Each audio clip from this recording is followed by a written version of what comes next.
Welcome everybody this afternoon in Lausanne for the new installment of this Sika Marvel Marianne Menside Conversation Series. This is a periodic set of events that actually we started online during COVID together with between Marvel and Sika, and we keep them hybrid. I think it's a good opportunity for people who are way to take part and intervene in these events, but also then we have here the attendees from that can come to our room here in Sika. And today, this series is about exploring the impact that computation and modeling has beyond the strict scientific domain to understand the importance that it has in different societal aspects. And in today's installment, it's a pleasure to welcome Eric Beamer, who works recently from materials design. So he's really an expert in the communication and understanding what are the needs of industry from the point of view of computational modeling, what they bring. But I should say that Eric is unique in the sense that he has a very solid scientific background. He got a degree in Vienna, and then he spent quite a number of years in the States at Northwestern University, and later on also at Cray Research, Minnesota, where he was both involved during some time in the development of methods to the study of properties of materials and surfaces, and also then more recently, during the last years, he has been working in materials design, leading teams in the development of computational models for material prediction of material properties. So I think he has a unique standing position to understand, to have seen along his career the development of modeling, both from the point of view of what it brings to our understanding scientifically, but also in terms of the importance and the potential use that it has for companies. So I'm sure today will be an opportunity to share with us this view, and then let us understand the value of computation and modeling and probably what lies ahead of us. Before we start, just as usual, a couple of slides of advertising for Sika and Marvel. We organize this series periodically, but we also organize other type of events. So I wanted to mention that in the near future, in the month of May, there will be a distinguished lecture organized by Marvel, and the next speaker will be Alan Aspuruguzik from Toronto. He will talk about that there is no time for science as usual, materials acceleration platforms. Maybe we will listen something about that also today. And then at SICAM we also organize periodically the Mixed Gen series that's oriented or thought for young researchers in heart. And then typically we invite an experienced speaker, and then also younger or earlier career researchers have the possibility to share their results. And the next series, the invited lecturer will be Lucia Reining from the École Polytechnique in Palaiseau, and she will talk about electronic energies beyond density functional theory. I also wanted to mention that there is a special event that will happen this summer here in the EPFL campus. That's the Psyche conference that is organized periodically. This one should have happened already, but because of the COVID, it was delayed. I think it will happen presentially this coming month of August, between the 22nd and the 25th. And this is the largest conference worldwide in first principle simulations. It will be 3 days and a half. And actually, May 31st is the deadline for early bird registration. So here you see the address. So if you want to connect, if you Google Psyche 2022, it will be there. And I encourage you also to visit the website and see if you are interested you are still in time to register. Now, after these announcements, a couple of pieces of information on how this is going to be organized this afternoon.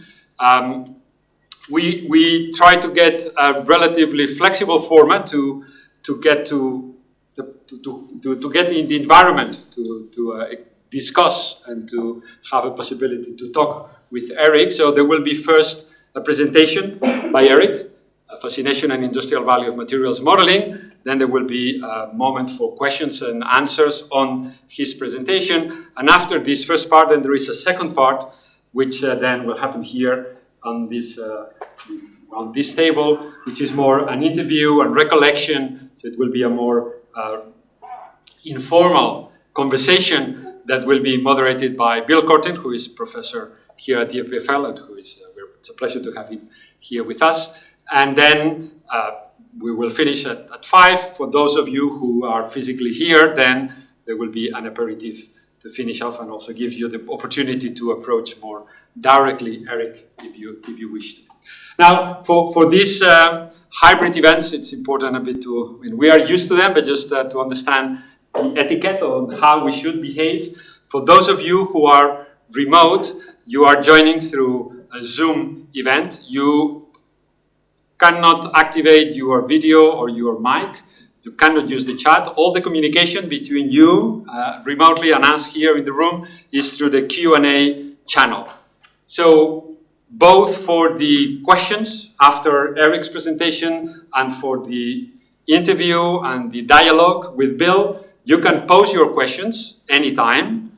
And then here we have Sarah Bonella, the SICAM Deputy Director, and Patrick, who is supporting Marble, who will take care of reading your questions and then passing them accordingly as the event evolves.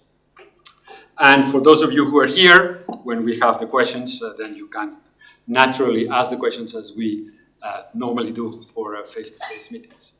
I think that's all from a technical side. So after this introduction, we can now move on to the body of the event. And then, as I said, the first part will be the presentation by Eric. So please now, Eric, the floor is yours. Well, thank you very much for this kind introduction. Now, this is very special for me because this is the first time in 2 years that I'm actually giving a lecture or having a meeting with real people in front of me, not just a screen with some people somewhere in the world. However, I should say that I'm very pleased that you organized this hybrid event, so also welcome to all those who are watching here on their video screen and computer screen. I should also say that the last time I gave a physical meeting and presentation was in Switzerland I think it was early February, the year of 2020, just before the COVID hit us. So I don't know if there's a meaning to it, but the first one after COVID is again in Switzerland. Yeah. So, but without further ado, let's jump into this lecture here. And I've selected as a title 2 aspects. The fascination, which is kind of the human aspect, and the industrial value, which is the practical consequence. And so, but before I start, I really want to appreciate and acknowledge all those who made this possible. And of course, as always, these kinds of efforts are a team effort. So I want to express, first of all, my thanks to all the customers of our company, Materials Design. We are serving over 700 different customers worldwide, including many, many big companies worldwide. And without them, well, I just wouldn't be here. Then we have science technology partners. And in particular, we have a very strong relationship with the group of Georg Kresse, VASP, in Vienna. Well, I'm originally from Vienna, so I'm kind of biased. Yeah. And then, of course, I want to thank all my colleagues at Materials Design. They're listed here. Let me see. I think that should work here. Yeah. And in particular, one who is actually joining us here, Leonid, came to our company last October, it was, October 15th, if I remember. And he has done incredible work since. I mean, together with all my colleagues, it's a real team effort. So, the first question I would like to address is, why are we humans fascinated by modeling? Why are we doing this? And then so what is the value? And so those will be more general considerations. And then I will jump into a topic which has great urgency and importance. That's energy. And there will be aspects of structural materials related to nuclear power plants and their safety, batteries, electronics, and the environment. And then we just wrap it up. So fascination of modeling, it seems, if we stretch ourselves a little bit, any kind of art where you try to capture nature is already some sort of a modeling. So, of course, you recognize this painting here from Lascaux, some 15, 20,000 years ago. Artists tried to kind of model basically their environment, the animals. We can think about modeling of, architectural objects. That's actually from my brother. He's an architect, and that's a hospital in Luxembourg. Then, of course, as solid-state scientists, we try to think about structural models, sodium chloride structure. Of course, when you talk with biologists, they show you this wonderful double helix and proteins interacting with a double helix. Of course, we all know the Watson-Crick double helix. In a sense, also modeling could be seen as, in an abstract way, when we cast nature into formulas. And that's probably the most powerful and most abstract form of modeling, where with these few symbols, you capture basically all of chemistry. So in other words, modeling is very, very deep rooted in the human nature. Why do we do modeling? We have the desire to understand. Now, look at from a linguistic point of view, understand. It's not overstand or bystand, it's understand. In German or in French, comprendre. So kind of, probably in Spanish it's similar. So you want to get your arms around something. And the Germans are even more direct. They want to touch it. Begreifen. So that's something very, very deep in modeling. And so why are we doing that? Well, because if we understand something, we can predict. If we can predict, we can imagine new things. And if we can imagine things, we can also create them. Perhaps another aspect which is not explicitly stated here is we do modeling also to communicate. Because if you want to explain to your colleague, well, I have this idea and I'm thinking about, you go to the board and draw something, or you show some model. So it's also a way of communication. Yeah? You could say, well, I think, therefore I am, I think. So after these kind of very general thoughts here, let's go to the technological aspect and societal aspect. It was Volker Heine who actually gave me a book written by David McKay, Renewable Energy Without the Hot Air. You can download it for free on the internet. It's a beautiful book. I mean, sadly, McKay died of cancer a few years ago. But he simply asked the question, can a country like the United Kingdom provide all its energy needs from renewables? And he goes very systematically through all the possibilities, be it geothermal, solar, wind, tidal waves, and tidal changes and waves, and of course all the other sources. He comes to the the basic conclusion that no, it doesn't work for the UK. And he also makes the statement, well, don't believe I'm pro-nuclear, I'm just pro-arithmetic. So where does the arithmetic come from?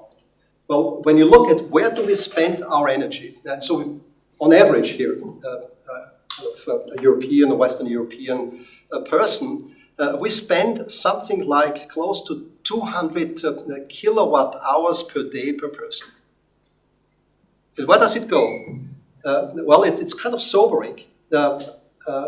A lot of it goes in transportation, car transportation, and jet flights. Flights are very expensive.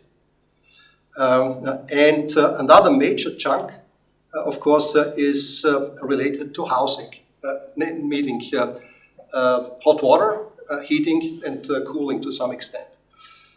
Then there's a big chunk here, McKay calls it stuff. Well, we can also call it industrial production. So if you look at your table, well, someone has to produce it, it consumes energy.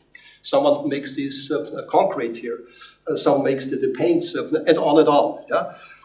So that's where it comes from. So in other words, if we really want to be more economic about energy consumption, transportation and housing is a major part, and industrial production.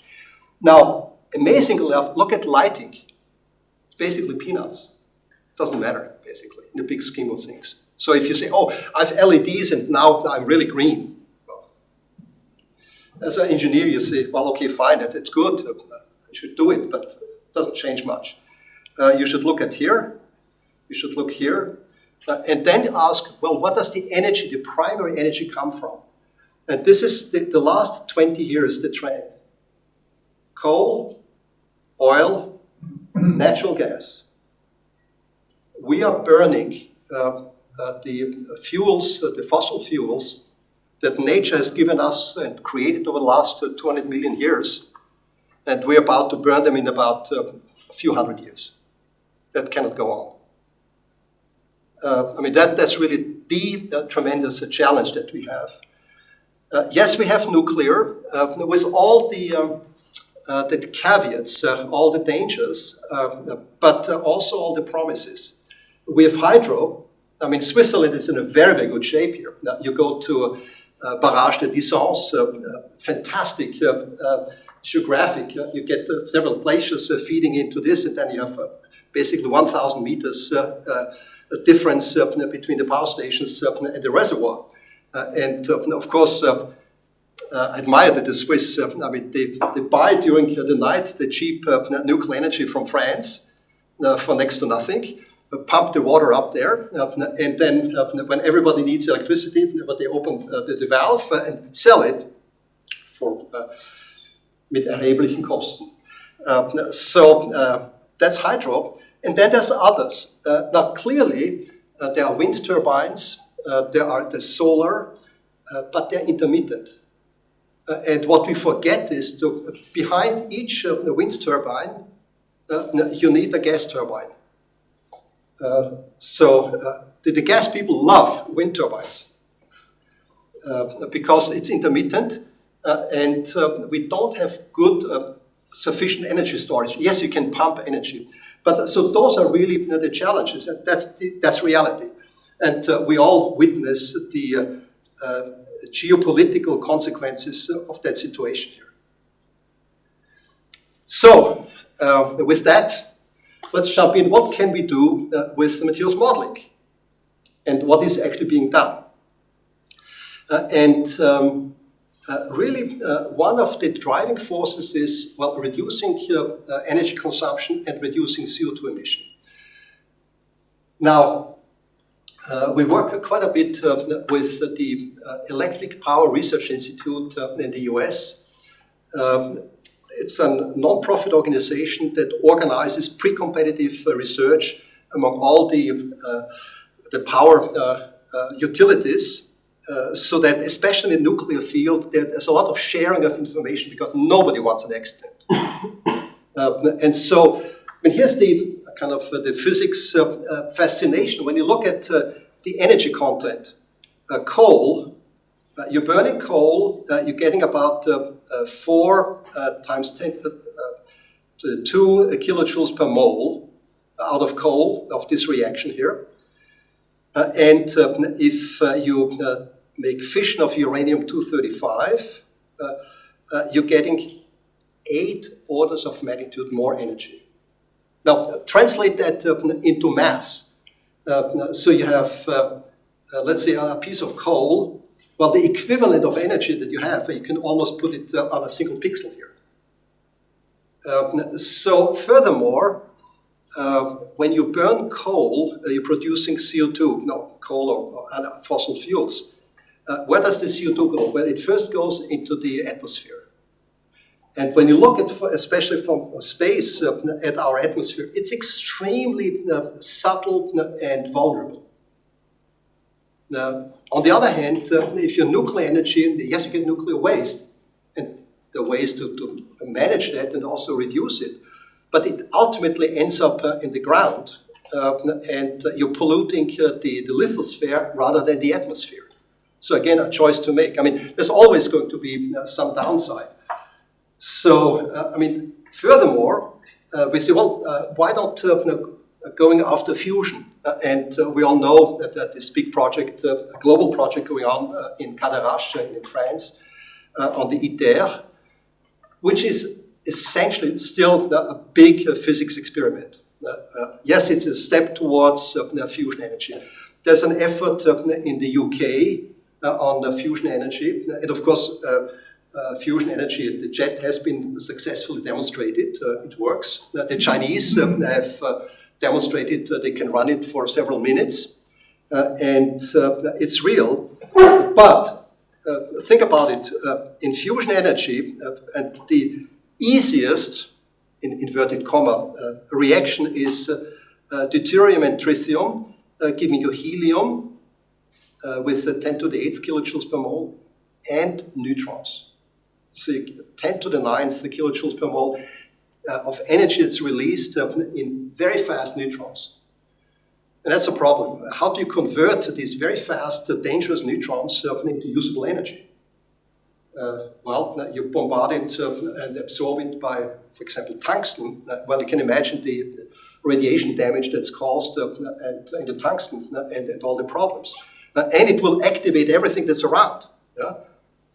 So while it doesn't produce directly nuclear waste, it will activate, it will turn cobalt and iron and everything that's around into some radioactive isotopes. So again, very promising, should absolutely be done, but let's be careful. So now let's come back to the traditional nuclear power plants. And let me just give you a glimpse on how this, what a core looks like. For example, here in Switzerland, there are some boiling water reactors. And essentially, what you have is the fuel itself are these pellets. They're uranium dioxide. They're stacked into these cladding tubes. They're about 4 meters long. And they're made out of zirconium, or actually a zirconium alloy. Why zirconium? Well, because zirconium is basically transparent to neutrons. So the neutron cross-section is quite low. So that's why, because you need the neutrons to go across to get the chain reaction going. And it has quite good corrosion resistance, mechanical resistance, and well, that's what the industry standard has become. And especially after Fukushima, there's a lot of effort to say, well, can we improve the safety of these cladding materials? And I'll come back. So one possibility is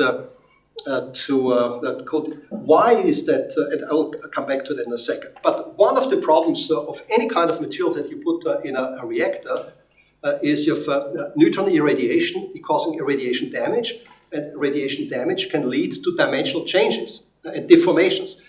Zirconium, as you might recall, is HCP structure, so it's anisotropic by nature.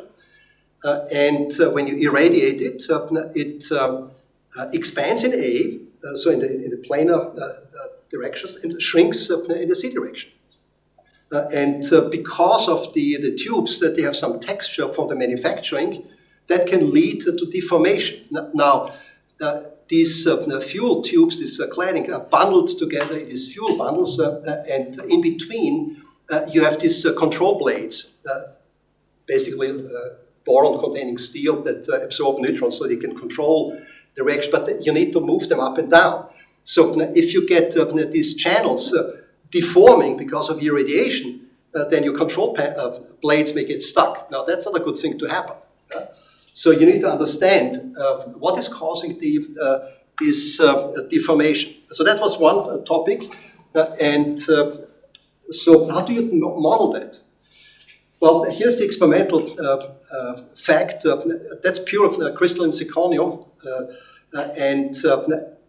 It has a very funny unit, actually, that the nuclear folks are using, dPa, displacements per atom. So how often does, on average, an atom in your sample get kicked up by a neutron and displaced? So, for example, you start out, and then you see that it expands in A, contracts in C, and there's a plateau, and then breaks away. And it's this breakaway which is very weird. So what's going to happen? Well, we did some modeling here and said, well, you take zirconium and,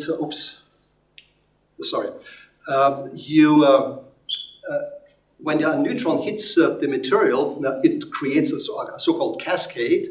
But when the cascade settles down at the end, you have so-called Frankel pairs. So you have vacancies and interstitial atoms. Okay, so in the modeling we said, let's not worry about the cascade itself. Start out with a bunch of these Frankel pairs. And then perform some molecular dynamics and see what happens, because these self-interstitial atoms diffuse much faster and anisotropically compared with the vacancies. So very spontaneously, you see that the system evolves this kind of clusters, these nanoclusters. They are the beginning of what could be called so-called A loop, dislocation loop. And when you then look at how does this change the dimension of the material, well, it contracts in C and expands in A.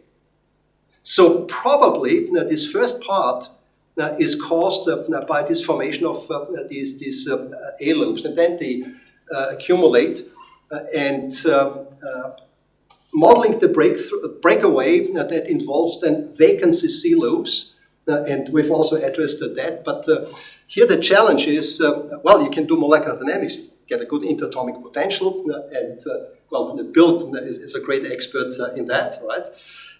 Even for zirconium, right? But that gets you, well, maybe in the nanoseconds or so. It takes much longer to develop these microstructures. So that's a modeling challenge. I'll come back to that at the end. And so these self-interstitials, they diffuse fast. Now, there's empirically we know that you can create niobium alloys of zirconium. And what is niobium doing? It does quite a few things, but one of that is when you look at the diffusivity of self-interstitials without niobium, well, the slope of this mean square displacement is, of course, the diffusion. You add 0.5% niobium, poof, stops. Niobium pins the self-interstitial diffusion.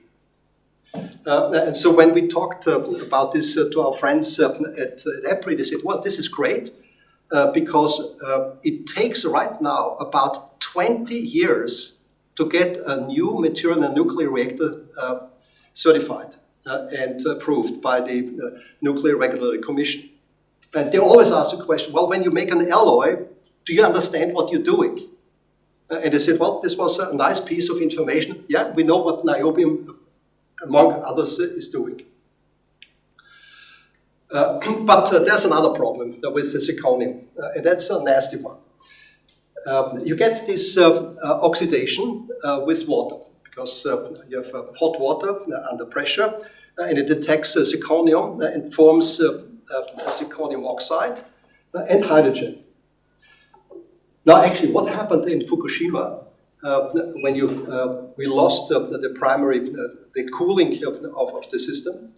And then it takes a day or so, it heated up, and when it reaches 1200 C, this reaction starts really taking off. So you get violent oxidation of zirconium. Basically, zirconium starts burning and producing hydrogen. Well, you mix it with a little bit of oxygen, and well, that's what we saw. So how can we control that? And in particular, during operation, this hydrogen, if it goes actually into the zirconium, it embrittles because it forms hydrides. That's nasty. So it's called hydrogen pickup. And understanding hydrogen pickup is a very important topic. So we worked on that.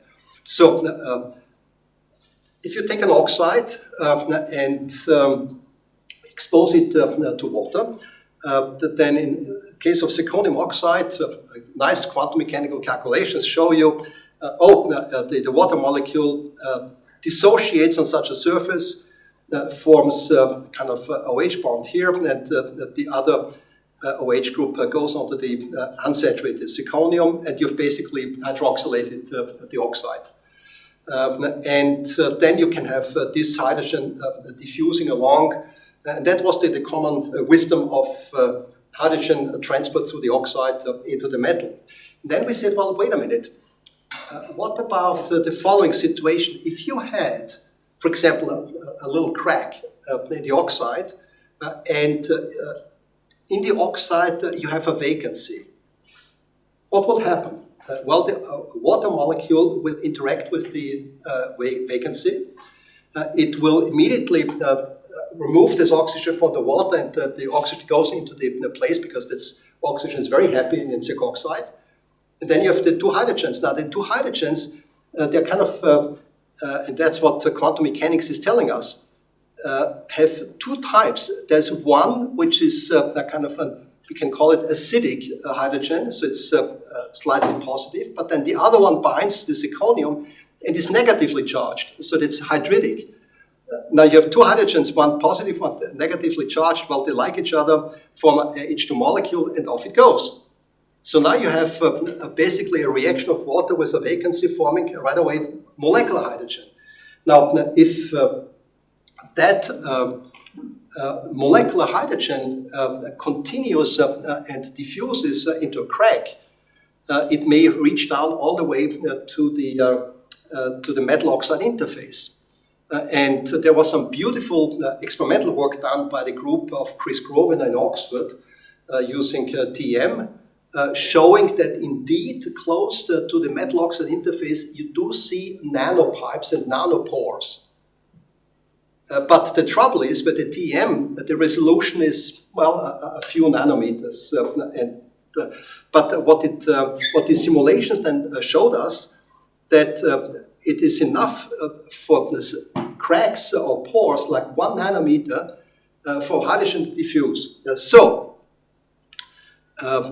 Let me show you how this looks like dynamically. Wonderful that it works. Hopefully it comes through also over the internet here. So here you have water under the conditions in a nuclear reactor, so 360 C approximately and 100 bars. And then, of course, the water goes into such a crack, wets the surfaces, and diffuses in. And for that, you can basically work out what is the effective diffusion coefficient. It's slower than in bulk water because of the reduced dimensionality. But what happens now if this water molecule interacts with a vacancy and creates a hydrogen atom, a molecule, and then you will see that these hydrogen, look at these guys here, they diffuse like crazy. Yeah? So, in other words, this could be one of the mechanisms that hydrogen gets close to the metal oxide interface. Now, this whole thing hinges on our ability to predict the microstructure, to predict the formation of these kind of cracks. And that's why we hired Leonid and said, well, Leonid, why don't you work out a way to take as input all the wonderful stuff that we get from ab initio and from molecular dynamics, like chemical potentials and mechanical properties, diffusion coefficients, grain boundary energies, and so forth. We give you all that, and you put it into a phase field model with mechanics, and that should come out. Reminds me of a saying of Seymour Cray. Seymour Cray was once asked, Seymour, why do you hire always young people? And he said, it's very simple. They don't know that certain things cannot be done, and so they just do it. I think Leonid has made tremendous progress in the last 6 months, and we're getting close in collaboration with Professor Ante at Purdue, it has to be said, that we're creating a kind of a microstructure, phase field mechanical or chemomechanical model that will allow us to predict the oxide growth and the formation of these type of nanostructures. And zirconium oxide is interesting because it exists in various forms. You can have oxygen saturated alpha zirconium, high solubility, 25%.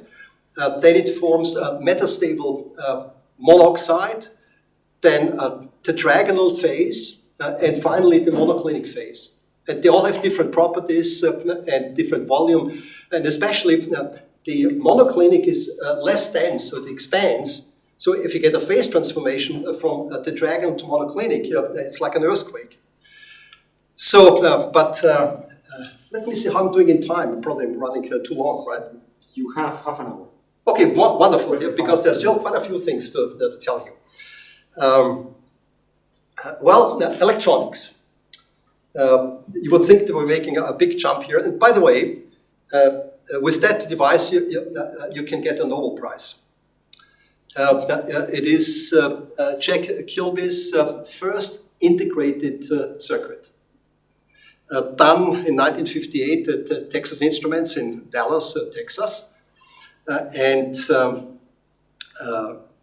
He was a newly hired young scientist, a young engineer, didn't have any vacation. So he was there in the summer, everyone was gone. He said, well, let's try something useful, and I create an integrated circuit. Again, probably nobody told him that it cannot be done, so he just did it. When his boss came back from vacation, well, let me show you something here. When you walk into the TI lab in Dallas, they show you this work done by Jack Kilby. So we actually had a couple of years ago discussions with Texas Instruments, and they said, well, we are working on so-called green devices, meaning we want to reduce the power consumption. How can you do that? Well, number one is you reduce the size of the device. And we are currently moving towards devices that are not planar, but the so-called FinFETs. So you're down to the 10, 20 nanometer scale. So that's one thing.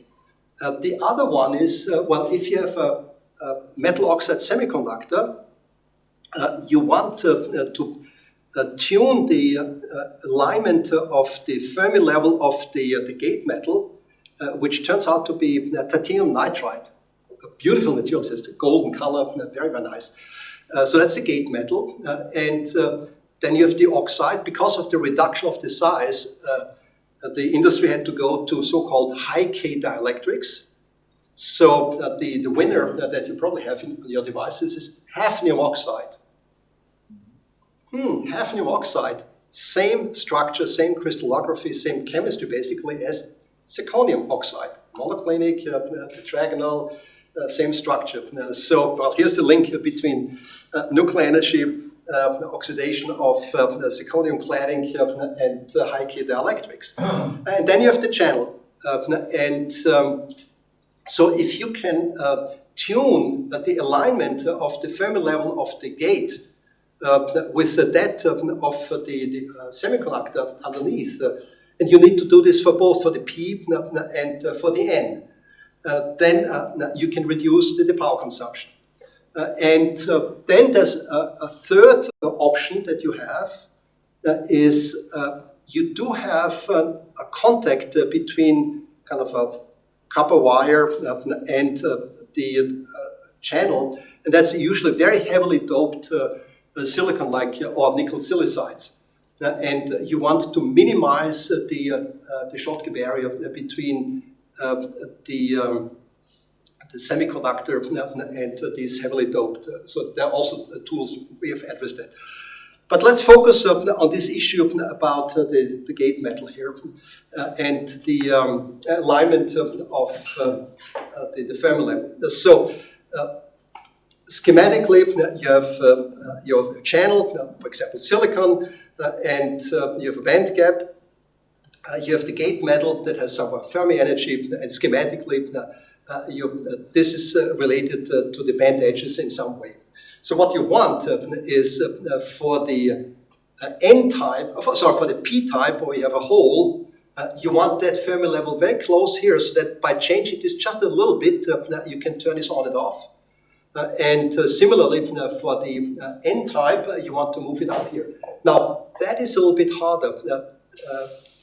So you need, so that's lowering of the work function, but this one here is increasing the work function. That's the hard one. So empirically, what they found is if you deposit hafnium oxide and then deposit titanium nitride, so you form this contact between the gate and the oxide. If you then expose it to oxygen, you increase the work function.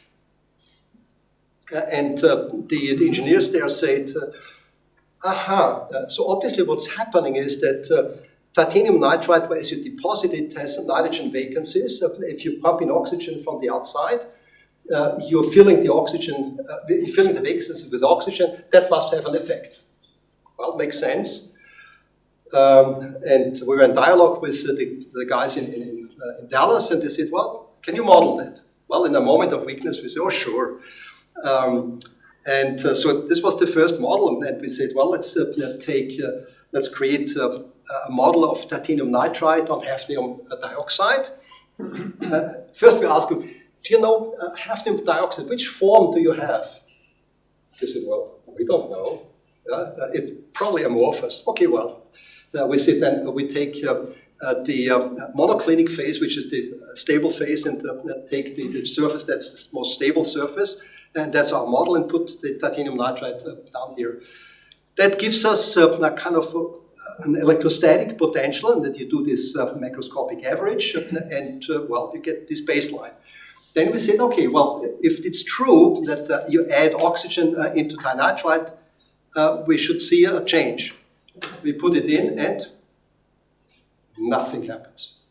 Well, when we presented these results, I still vividly remember that the manager, Judy, sitting there, said, this is modeling. I mean, you know, this it just doesn't work. Yeah? But there was one guy, Jim Chambers, who said, no, wait a minute, we're not yet at the end. And then we looked closer. And also from a physics point of view, you say, well, wait a minute, if you have a metal, and inside the metal you're changing an atom, why should that change the potential at the interface? So let's have a closer look at the interface. And then we said, what's really happening here is the following. You have the oxide, the hafnium oxide, that has a few vacancies still on the oxygen side. You have the tinitride, and you're pumping in oxygen. Now the oxygen will occupy the vacant sites in titanium nitride, but push the nitrogen towards the hafnium oxide. But the calculations tell us that nitrogen will not go into the hafnium oxide, it will get stuck at the interface.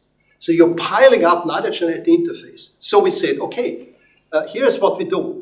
We just take a model and replace just at the interface the oxygens by nitrogens. That's all we do.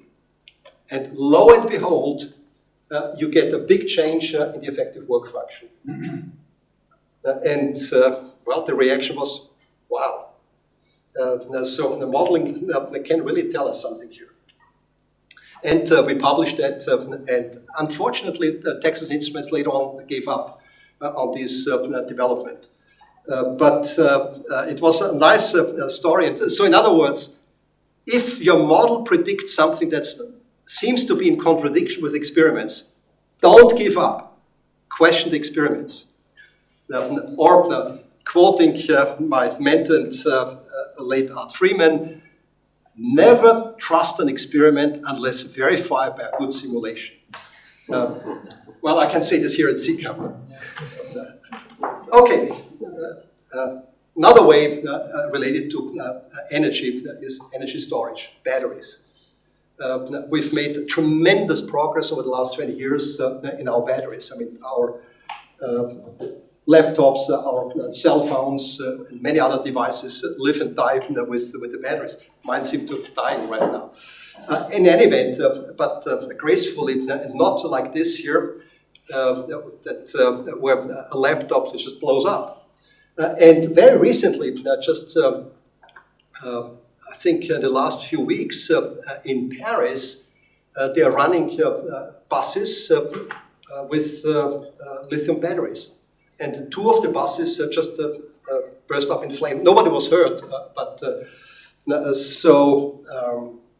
those are dangerous devices. So what do we need to do? And here just one example that was done with Toyota research in Belgium, actually, where there was a very brilliant experimentalist and Fabio Rosciano, and he said, well, one of the problems of these cathode materials is that you're pumping in lithium and you're taking it out. So when you charge it, you take out the lithium from the cobalt oxide, manganese oxide, nickel oxides. Cobalt oxide is kind of the prototype. And if you do that, the material expands. And if you pump in lithium, and now between these layers you have lithium plus, it actually contracts. So you get these grains breathing all the time, and eventually it breaks, and you're losing contact. And so the question, can we find materials, cathode materials, that do not breathe if you charge and discharge, and yet have a good electrochemical behavior? And there we did a series of DFT calculations, essentially looking at the different, those are spinel type compounds. And yes, we did predict 3 compounds that sounded interesting. And of course, when you predict a structure with a certain mixture, you never know if you can actually synthesize it, or if there's another phase that is more stable and the phase separates. But Fabio was able to synthesize one of these compounds that we suggested, and it worked.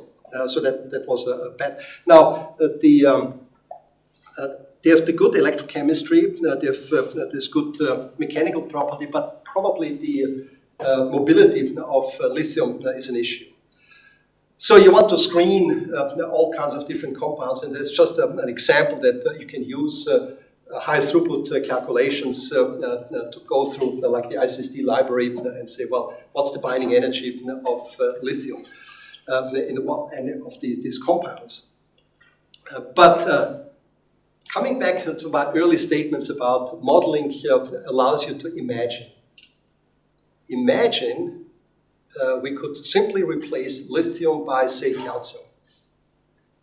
Lithium is not all that abundant, and you probably followed the discussion right now in Serbia, where Rio Tinto wants to build up lithium mining, and environmentalists say, no, they will destroy the environment.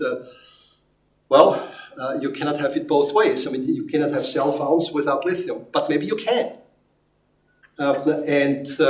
So calcium actually is a serious option. Maybe sodium also, but the calcium would be nice because you have already 2 plus charges rather than 1. Now the other, geopolitical problem is cobalt. When you look at the cobalt mining in Africa, it's just horrendous. Yeah? And wouldn't it be nice to replace cobalt by something that's abundant like iron?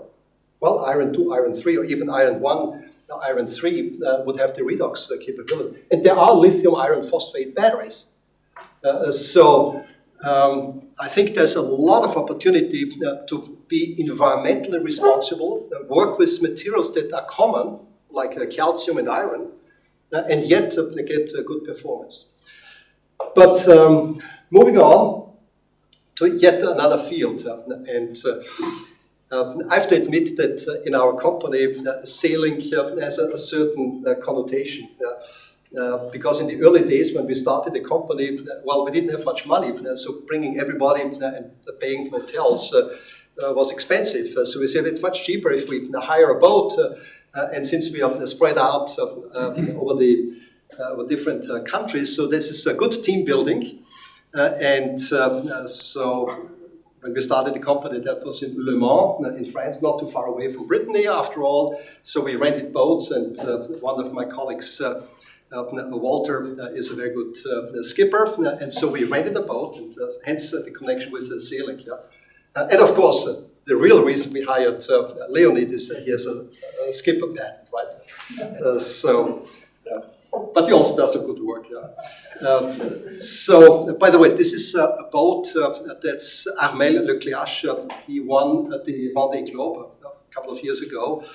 And with these incredible machines, which are really a triumph of material science. I mean, you have these sails that are, Kevlar fibers or carbon fiber reinforced, and you have the hull, which are high-performance materials.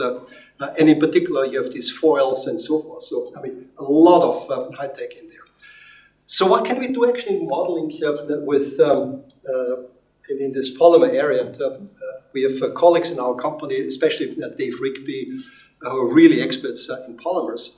So, of course, when you tell him, can you calculate a glass transition temperature? He says, oh, no, you cannot do that because when you do an experiment, you are cooling down over seconds or longer or minutes. And when you do a simulation, you're going down in a few nanoseconds. So it cannot work. But I would admit, if you make comparisons, then relative changes are okay. And it seems empirically, in a certain protocol, you always get 50 degrees above what's experimented. So how do you measure then computationally a glass transition temperature? Now, theoretically, you would take a polymer that is high temperature, you track the volume as a function of temperature. And what you should see is, if you cool it down, that at the glass transition temperature, there's a kink. Well, you tell me where the kink is. I mean, you can build a monomer, you can make the polymer, you can pack it, you have a very good force field, you run all that. But now, more is different. You run this 100 times and get good statistics and then make a fit. And then you get a very nice signal. So that's one property. But here's another one, and that's more related to composite materials. Now, you have, as you might know, epoxy materials. You have a resin. This is an epoxy resin. Here's this epoxy group. You have a cross-linker, typically amines. Then if you have, for example, a glass fiber, what you want is, of course, a good bonding between the resin and the inorganic phase. And what's being used is, you say, well, chemists are very clever. They say, well, let's put in a linker, kind of a primer, that on the one hand looks like SiO2, as if these SiO groups, and on the other side it's an amine that will cross-link. So, question, how much primer should you put on the surface to get maximum performance? Well, you would say if one is good, two must be better, so just fill it up and off you go. Well, that's what Dave did. So you create a model of the surface, you put in the primer, you then polymerize the resin, and you end up with this kind of model. And then, in order to measure the bonding strength, you calculate the mechanical properties and look at the elastic coefficient C33. That is an indicator. And what do you find? Well, the C33 is 7.2 gigapascal if you have no primer. Goes up, and goes down. Aha! So there's a sweet spot. So you tell the engineer an intermediate coverage of the primer is the optimal. And then you can go in and say, well, what is it mechanically and atomistically that gives you that unexpected behavior? So here's an example of in composite materials. Again, one of the challenges, I remember a discussion with an engineer from Airbus, and so she's working on composite materials, and asked, well, do you have an ability to predict the lifetime, how it's going to age? And she basically said, no, I mean, we just do experiments. And again, in the aerospace industry, it takes like 10, 20 years to get material in the process certified. Here's my last example, CO2 capture. And that's a collaboration with a French company formerly known as Total, now known as Total Energy. They also changed the logo, which probably they should have spent the money on modeling rather than changing the logo. It's another story. In any event, a very nice collaboration.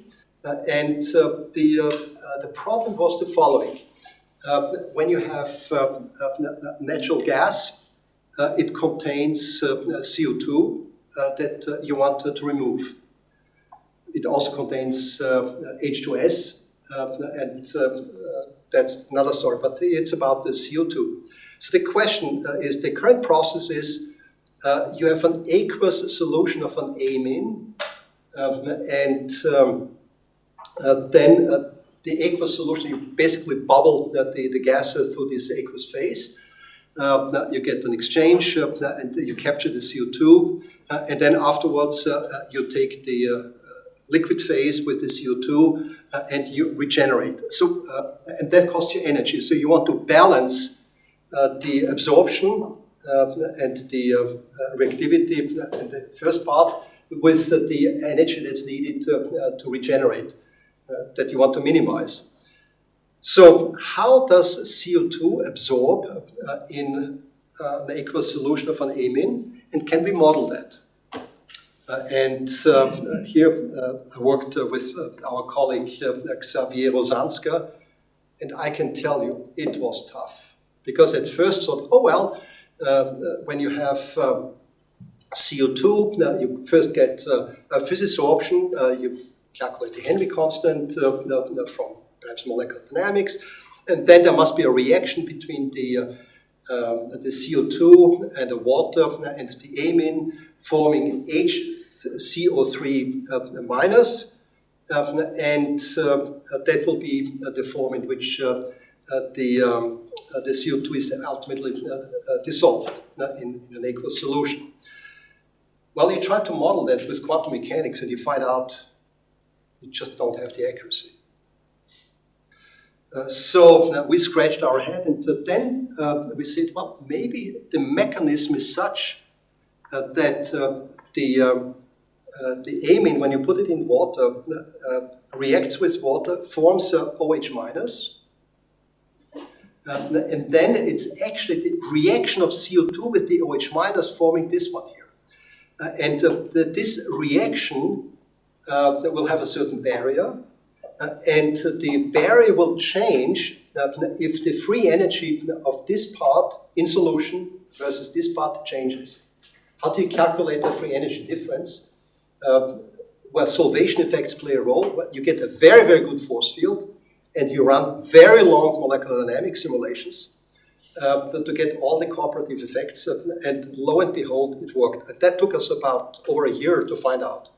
So at the end of the day, we found out that by a model that connects the reaction of the absorption with kind of the free energy barrier of the reaction of CO2 with OH minus in a solution that contains the amine. And of course, you have the concentration of the OH minus, which is related to the basicity of the amine, and of course the concentration of the CO2. And then what we used, well, calculating with molecular dynamics a barrier, a transition state is not obvious, but there's this wonderful kind of relationship that Polanyi Evans says that, well, if you have a reaction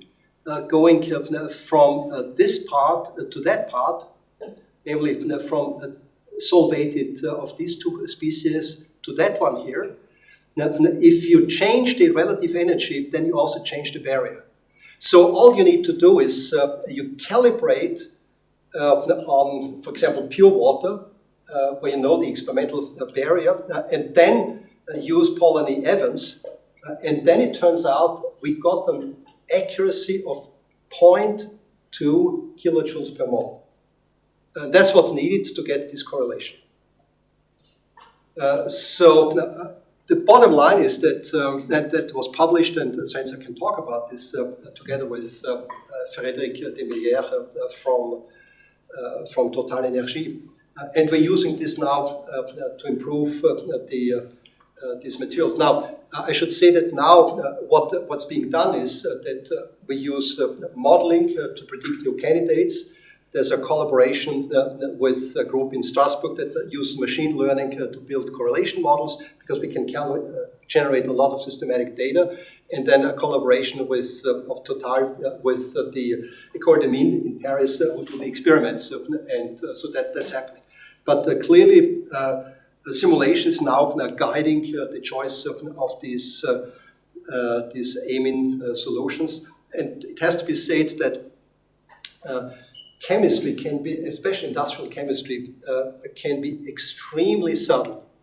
And it reminds me of a statement made by Tom Holgren from Merck shop in Dome way back when. He was a modeler in the 1980s. He said, you know, in a drug company, the difference between a blockbuster drug and a disaster is 1 kilocalorie of binding energy. So nature and also chemical reactions can be very, very subtle. And that's a tremendous challenge for modeling. So I want to summarize here. So we started out with some philosophical, humanistic considerations of why we do modeling. Well, I think one of the reasons is also it's just fun. I mean, it's just great if you build a model and it actually can predict something, and even if it's useful, it's even better. Yeah? But it enables understanding, predictions, innovation, and then I talked about the challenges, especially related to primary energy, and this is really the challenge of your generation and the future generations. I think our generation left you with an economy that is much too wasteful, much too generous with our natural resources. So we need to be very, very clever to maintain the high level of quality of life that we have, with the ability that we can jump in a plane and fly to the other side of the world at an affordable price. It's wonderful, but how do we do this in a sustainable way? We need to be very creative, and I think modeling more and more will play a very important role. And I've tried to illustrate this in specific examples, like these zirconium alloys, where an effort is underway to create so-called accident-tolerant fuel systems. So, for example, you can replace zirconium with silicon carbide, namely silicon carbide fibers embedded in amorphous silicon carbide, one possibility. Or you can coat the zirconium with, for example, chromium, or with some other alloys, and lots of opportunities here. Then we talked about electronics. How can we make our devices less power hungry, smaller, better control of the effective work function, better control of the ohmic contacts. Batteries, well, improve safety. I think not only performance, but also safety.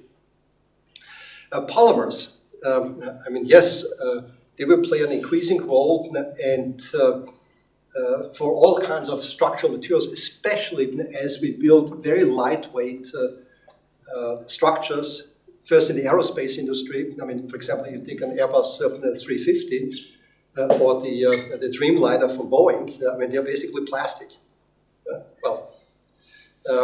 Let's not put it this way, but they're polymers, high-performance composite polymers. And the same for cars. So there are lots of opportunities. And CO2 capture. In a sense, if we could capture the CO2 out of air, and I understand in Switzerland there's a company that takes CO2 out of the air and puts it back in the bottles, right? And makes carbonated drinks. If we have good capture technologies, maybe we just take it out of the air, or actually where the CO2 ends is really in the water. In fact, the Naval Research Lab has developed a prototype where they use the power of, like, if an aircraft carrier that has a power plant, a nuclear power plant on site. So if it's sitting there, you run the nuclear reactor, have free energy, so to speak. What do you do? Well, you take the CO2 out of the water, you use the water to create hydrogen, and then you basically create from hydrogen and from CO2 with nice chemistry, you create fuel right there. So having access to cheap, sustainable primary energy is key to so many technologies. And hence I focused on this primary energy so much. So I've illustrated that also for the CO2 capture. So if you look into the future, I would say that we are clearly entering a golden age of computational material science. We have solid theories and powerful algorithms, and here in particular, CCAM has played a key role. Well, the division of people like Carl Moser and all the people who've worked. Well, let's look deeply at what are the algorithms, what is the physics behind materials modeling, molecular modeling, how can we improve that? And that's fundamental. We have, there's still a lot to be done, but we have tremendous capabilities. We have sophisticated software, very complex, comprehensive environments that allows you to go from ab initio calculations, you're creating on-the-fly machine learning potentials, use them in molecular dynamics, you coarse graining, and you feed them into mechanical, chemomechanical, and phase field models. So these environments are there, and we have unprecedented compute power. And no other human-created tool has seen in the last few decades, in such a short period of time, such a development. So it's unprecedented. And think about it, the material that we're using fundamentally for the semiconductor is still silicon.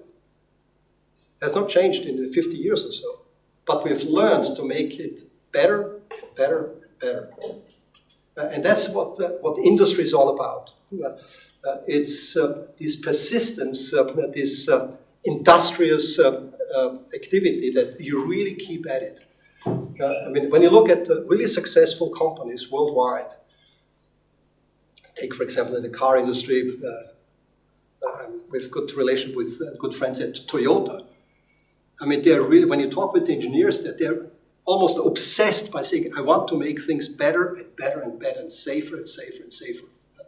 And the same with our friends at BMW, and the same with our friends at Total. Well, we want to make our processes better and better. And so don't expect that computational material science will just completely revolutionize things. No. I mean, there may be some disruptive steps, but then followed by long periods of systematic improvement. But we need higher accuracy, and I've shown this for this chemistry example of CO2 absorption. If you would tell a quantum chemist, please tell me, predict the absorption of CO2 in water, just these two components, and from purely ab initio, would not be able to do that with accuracy. You would get an order of magnitude. I mean, because our quantum chemistry, transition states, if you're down into the kilojoules per mole, you're lucky. Maybe it's more like a 5-10 kilojoule absolute accuracy, maybe relative accuracy better. So and that means going really back to the fundamental many-body theory. That's why we need work on the fundamental level. We need tools to simulate complex systems. Nature, they're always, industrial problems are always complex, multi-scale problems. And also, yes, we'll use machine learning and data-driven and all that, but let's be real. This will not take away the human effort to really go in and sit down, think very hard, learn about what's really behind. There is effort. It will not just fall into our laps with machine learning magic. Machine learning will be quite nice for optimization. If you have good data sets, it will have its role, but it doesn't take away the deep fundamental understanding. Think, for example, if Newton would use a machine learning approach. He would have measured millions of pieces falling down, and what would he have discovered? Well, he would have a neural network that would predict everything, except not Newton's law. So I think we need to be very careful that we not get carried away with this AI euphoria. It will have a role, it's wonderful. And by the way, one of our customers is called Facebook. Sorry about that. But they have FAIR, Facebook Artificial Intelligence Research Lab. And they're using their technologies of pattern recognition and so forth to work on batteries, battery problems together with Carnegie Mellon. So it will have its role, but nevertheless, I think theoretical, mechanistic understanding cannot be replaced. It always will play a role. And especially when we look at how do we span the time scales of 15 orders of magnitude? Because it's not the length scale that is getting us, it's the time scale. Or in other way saying it, it's the configurational complexity that we have in a system. And that's the beauty of nature, that it has all this configurational richness, and yet at some points, kind of bifurcation points where a small difference can lead you into this phase or that phase. I mean, nature is just fabulous. Most importantly, we need you, young scientists who are really fascinated by material science, by the capabilities of materials modeling, and who will dedicate their lives and professional careers to this field. And so here's the guideline. Seymour Cray, when he worked, just before he founded Cray Research, he worked for Control Data System, and he was asked to write a business plan. He came back, and that has 3 words: proceed with confidence. So let me stop here.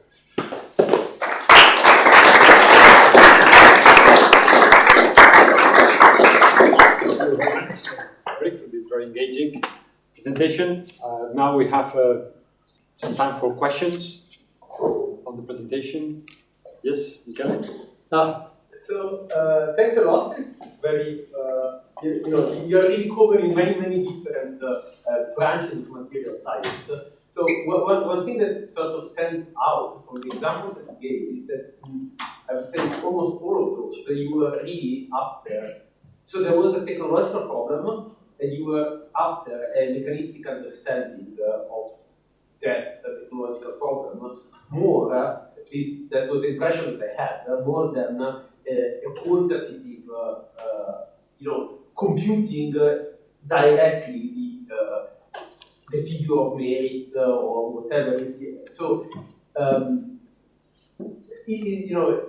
this is also very much similar to what we do in academic research. Is often more about the mechanism than precise number, which we don't have that precise number usually. So is this it's just anecdotal, or it's something that you find regularly throughout the vast majority of the projects?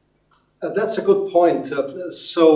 Why is it that all these examples aim at an understanding rather than say, well, here's a system, predict me that situation when I change this or that or the other. And I think in industry, understanding has a higher value than just predicting a particular property. Because, for example, this business with the work function lowering or work function increase. Well, if you don't understand what's driving it, you may be able to predict something, but it's really the understanding which is the key to innovation. And quite often what you do is, in industry, you have a lot of experimental evidence and also anecdotal evidence and empirical facts. And you want to get an understanding. And yes, indeed, you need the quantitative aspect as well. For example, this case with the epoxy bonding on the silica surface. There it was quantitative to say, well, go up to 25 or 50% or 25%, but not higher. But that comes later after you establish a kind of the conceptual framework. And I think also quite often, and in our company, we do quite a bit of contract research, kind of feeding our project and product development. And quite often, after these projects, the customers come to us and says, well, actually, we've never thought about our problem in this way. And so it's this understanding which probably has a higher value than saying, well, the answer is 42. But then, it's sort of to be provocative, but one of your final points was that we need more accuracy, right? But if we are mostly after qualitative mechanistic understanding, we may not need much more accuracy. That's a good point, and it really depends. Yeah? So if you're like in this CO2 absorption, if the whole story hinges on a few kilojoules, you need that accuracy. Otherwise, you're just flapping your gums. It's what you often want to do is you start with the high-level model and ask, and I think Bill also keeps pointing that out all the time, you basically look at what are the key mechanisms, the key phenomena, and how accurate do you need to know them to make a decision. And it could be that, just yes or no is enough, or you need it down to better than a kilojoule. It depends. So you still need the accuracy, otherwise you may be just lost. So you need both, yeah. Okay. But very good question. I don't know if are there questions from. So what is then? I mean, building a bit on this, what's your experience, or how do you normally work with companies? Because I mean, it looks that at the end you end up taking a request and really going into it. Sometimes you say it took like a year. Mm-hmm. So is that also a question of the timeline in this interaction with companies? How far or how fast they expect the solution, or how you have this ongoing collaboration with them? It depends, but I would say it ranges from a few months to a few years. That's also typically when you have industrial R&D projects. that's the horizon. Okay. For example, this CO2 capture, when it's ongoing, I think probably now they're changing the supplies of the gas and say, well, we need to adapt it to these conditions here. So it's quite often ongoing, actually. Yeah.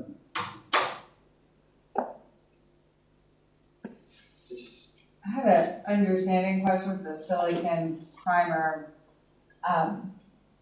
polymer section. So, did you develop an intuition for why you get this peak? Is it like as you come to, so I guess if you say let's go to full 100% coverage, you've essentially reset and almost restarted. So at 50%, have you made like a fractured layer that itself breaks off the surface instead of the primer becomes part of the substrate and breaks off instead of acting as a primer? To be honest, we haven't followed up as we should have. But actually, when you look at what we calculated, or what Dave calculated, was just the elastic coefficient, so in the elastic regime. And so it's basically just the bonding between, I suspect it's some sort of entanglement, that if you have too much primer, then the interface between the primer and the polymer may be the weak spot. But there's room for further research. Yeah, very good question. Yeah.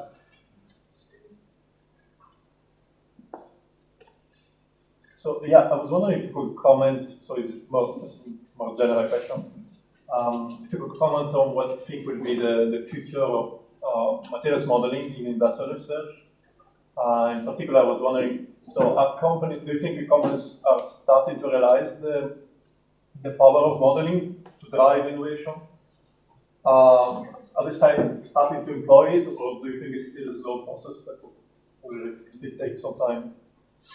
Well, the answer is yes, especially large companies have been doing materials modeling since decades. Japan has been a pioneer in that field. For example, Sumitomo Chemical had a modeling group since 30 years or so.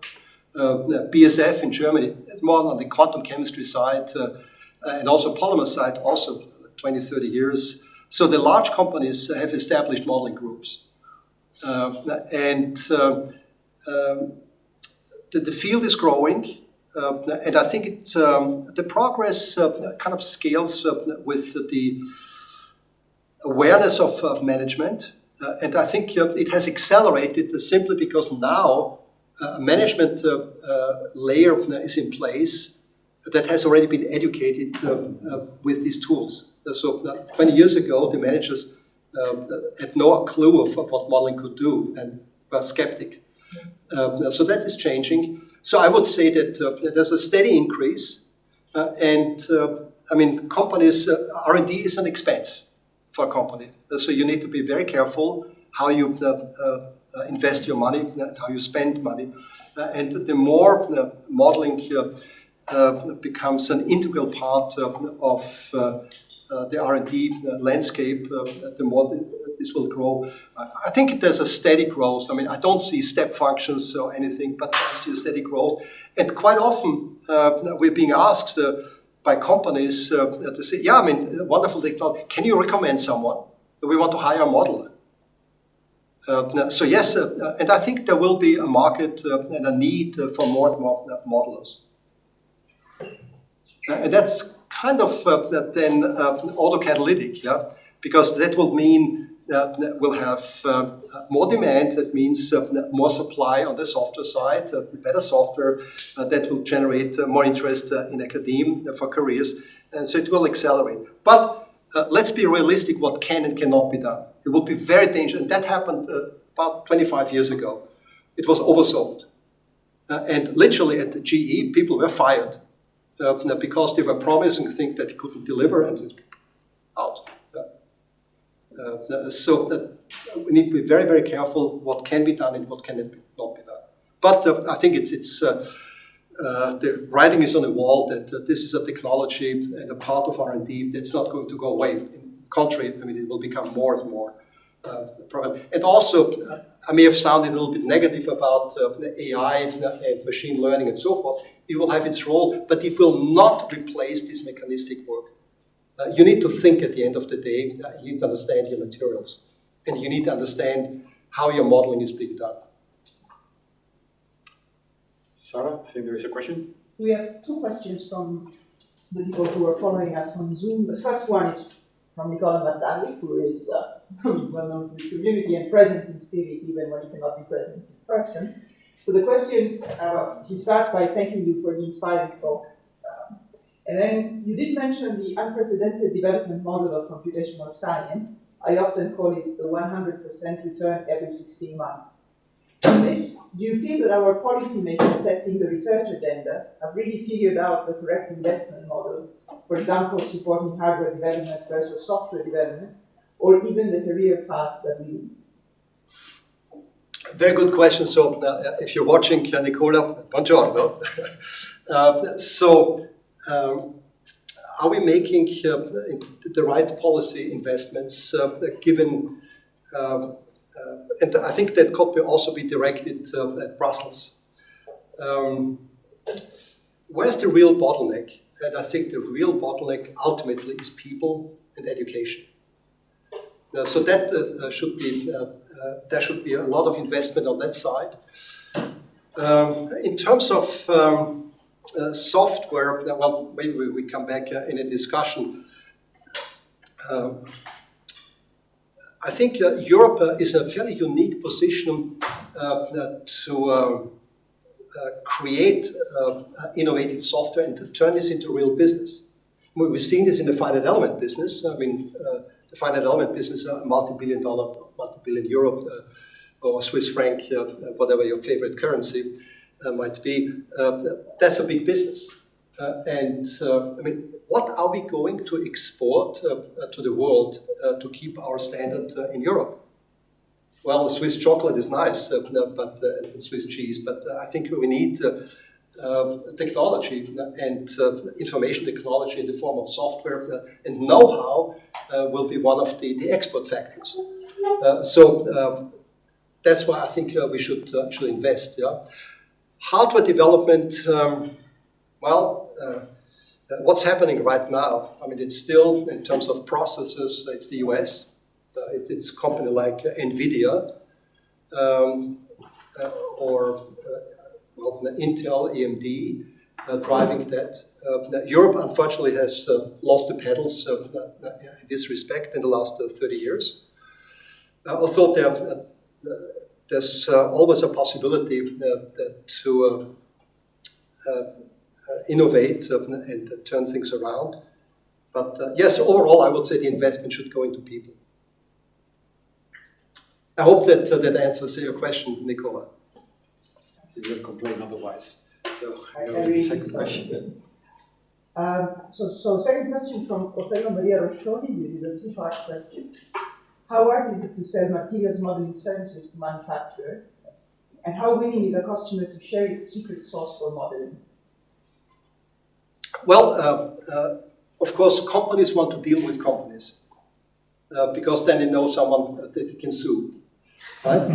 That other one is on the line. So basically, what happens quite often, I should say that in our company, the contract research is a small part of the entire system. So most of the time, you sell the software, you sell the basic know-how, how to use the software, and then for the really important project, they use it in-house and stay quiet.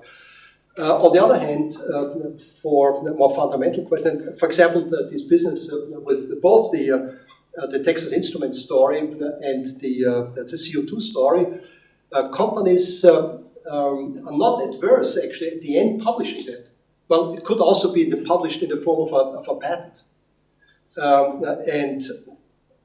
So basically, when our company does this kind of contract research, the first step is a non-disclosure agreement. And they tell you quite openly. Not always. They also sometimes probing you. They say, well, they tell you half the story and say, well, show me that you know the other, can find the other side. But most often, it's very open. And those are long-lasting relationships. For example, with Toyota, I mean, we've worked with them for the last 20 years or so.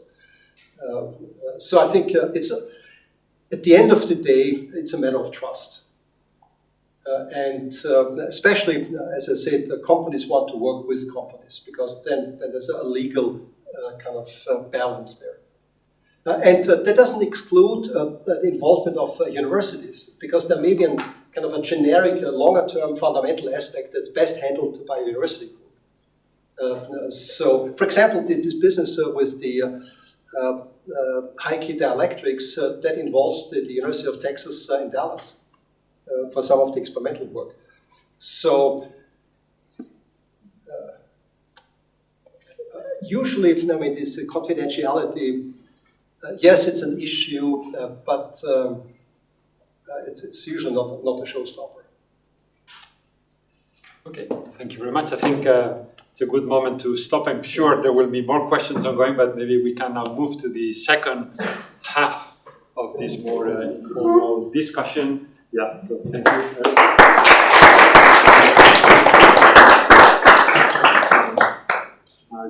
That's it for you with Bill. So, okay.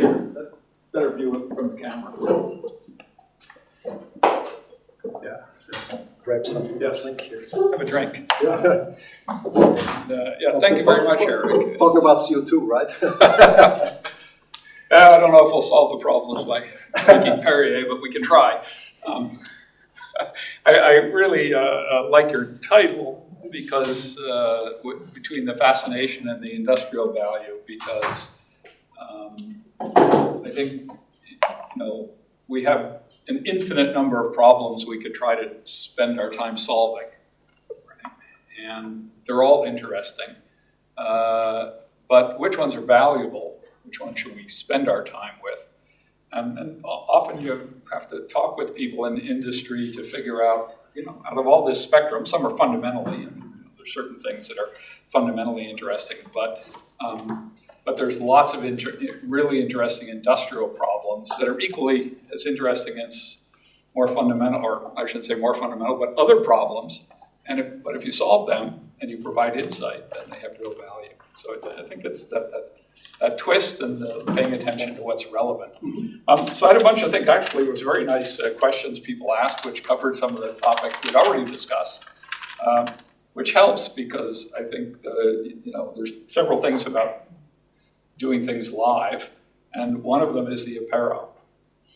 And the apparel will follow, and people will start to demand the apparel. So I want to turn back the clock a little bit to start out with, and just way back, not for us, but you did some seminal work in electronic structure theory when you were working with Art Freeman in the early 80s and a little bit earlier than that. Could you tell us a little bit about that and what it meant for electronic structure moving forward at that time? Because now we take a lot of this stuff for granted.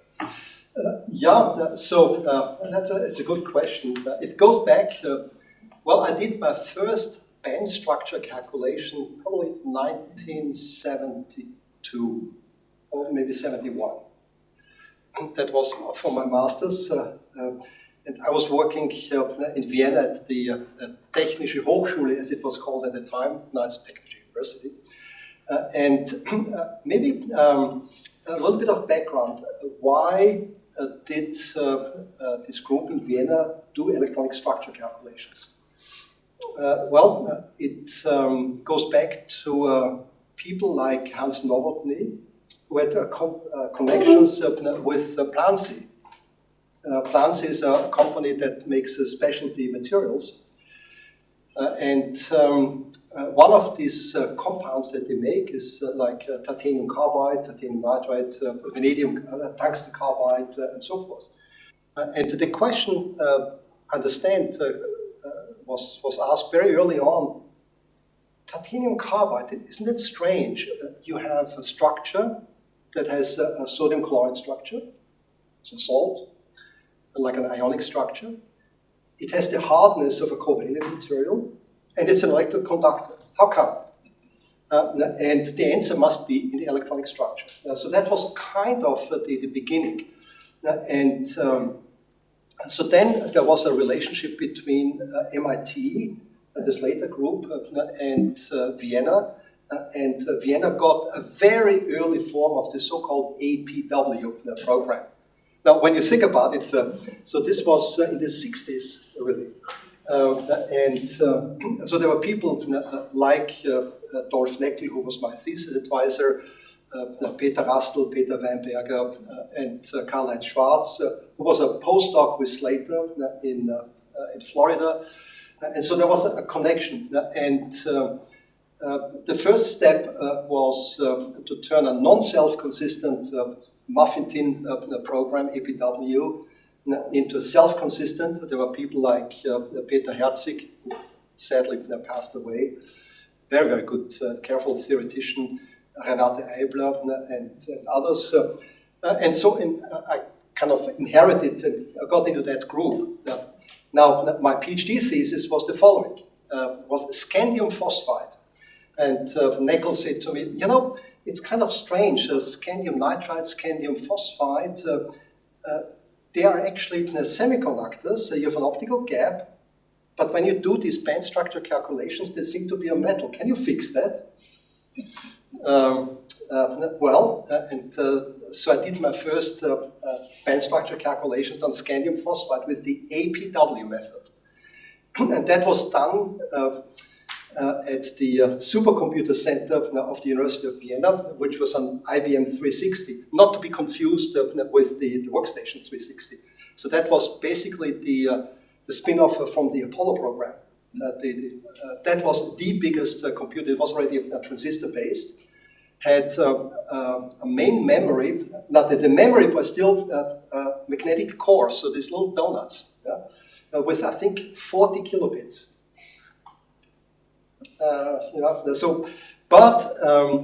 We got access to this supercomputer in the graveyard shifts. That means on weekends between late evening till the Sunday morning or so. If you're lucky, you could do in one night 1 or 2 SCF steps. Yeah. So that was the beginning. Yeah. Now, when I look back, what is amazing, how little actually the basic algorithm has changed, the fundamental physics. I mean, the APW idea of Slater, 1937, you have electrons around the nucleus. They're like atoms, so you describe them as spherical harmonics. In between, you just don't know what it is. For expansion, classical quantum mechanical tools, you match the value and not even the derivative. Yeah? That's the APW method. Already at that time, so that was the starting point. So that's how I got into this business. And then I was reading Slater's book. I was reading also Pines and Moe, and didn't understand a word. As a poor chemist, I mean, how can you understand this kind of many-body theory? But I did understand Slater's work, and I said, what he actually did for the X-alpha method is he took the densities and the wave function, the densities, and fitted that. So why don't we do this also for the wave functions and create an effective potential for each wave function? And this way I was able to simulate Hartree-Fock. Yeah? And then I said, well, great, if I use the true Hartree-Fock, I get a big band gap. And if I do what was not yet called the DFT, it was called just the exchange correlation potential. It was the Gaspar-Kohn charm, which is standard LDA now. There you don't have a gap. So just said to my friend Raimund Podlutsky, well, why don't we mix it? That's not serious. I cannot do that. Yeah. That's not good physics. Yeah. So that was my PhD thesis. Yeah. Okay, thank you. And then, of course, after my PhD, I went to Art Freeman, and there Dale Kölling and Gunnar Ardman had developed the LAPW method, and Henry Krakauer, now caller for William and Mary, he had come from, what was it, Barry Cooper, I think, knew about the surfaces and how to deal with surfaces. That's what we developed the the surface FLAPW method. In particular, worked with Mike Weinert, a brilliant computational physicist, and we picked up this idea from Don Hammond about how to solve Poisson's equation, and so that became then the FLAPW method. And Don I can Hammond tell was at Bell Labs. it was at right? Bell Labs, but he had the The idea. industrial labs coming up with. Coming with the idea, and then when we implemented that, Don said, "Oh, well, I'm really glad to see this implemented and working." So it was really many people. And Art Freeman created a group where all these came together, and Art Freeman got us access to a Cray.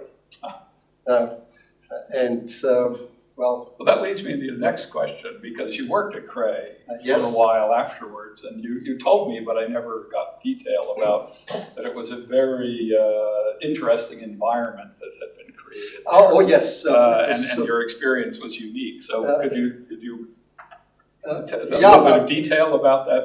About yes. What was going on at Cray? I learned a lot about business and about good companies. Now, Cray Research. I joined in 1985 because they were looking for someone who could help developing the market in chemistry, material science, and pharmaceuticals. And they knew that the access to this market is via applications, via software, via showing what can be done on a supercomputer, what couldn't be done otherwise. And so that was in Minnesota. What is striking about Cray was like a big family, very, very supportive, and everybody in the company knew what the mission of the company was, namely building the world's fastest computer. That was the mission. Just a small goal. Such a small goal. But with confidence. With confidence. That was Seymour Cray. Now, he was quite a character, actually. But very, very, I remember an episode where it was a kind of an event. We both went windsurfing. He was a good windsurfer, actually. And on the way out there was a gardener planting little plants in a certain distance. Seymour Cray stopped, turned on to me and said, "Well, how does he know which distance to use between these plants?" What it tells me is that Seymour was interested in any kind of detail. He was curious. Mm-hmm.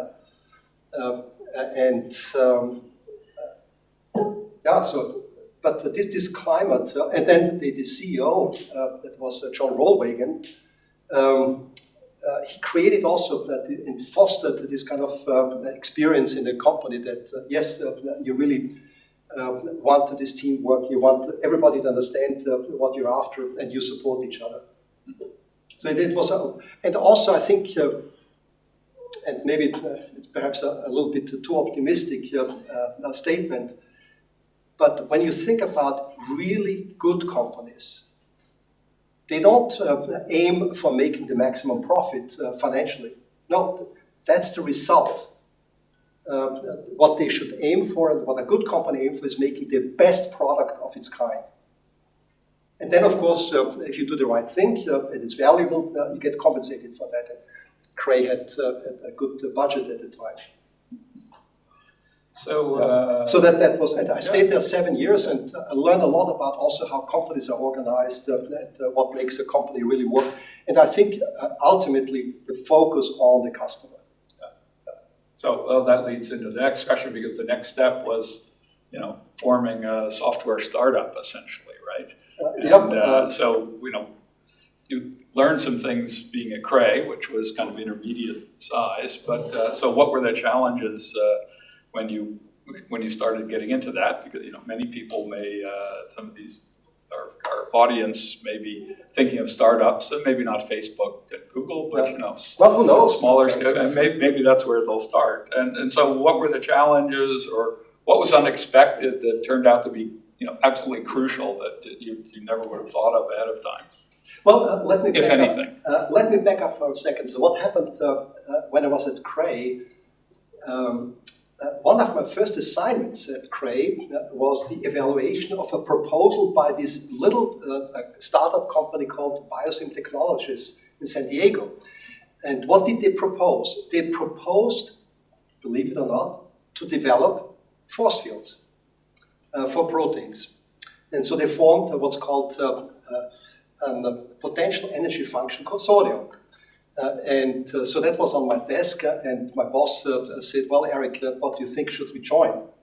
And I looked at it and said, well, kind of interesting. And they wanted like $30,000 per year. I said, we don't want to pay cash. We give them in-kind computing time.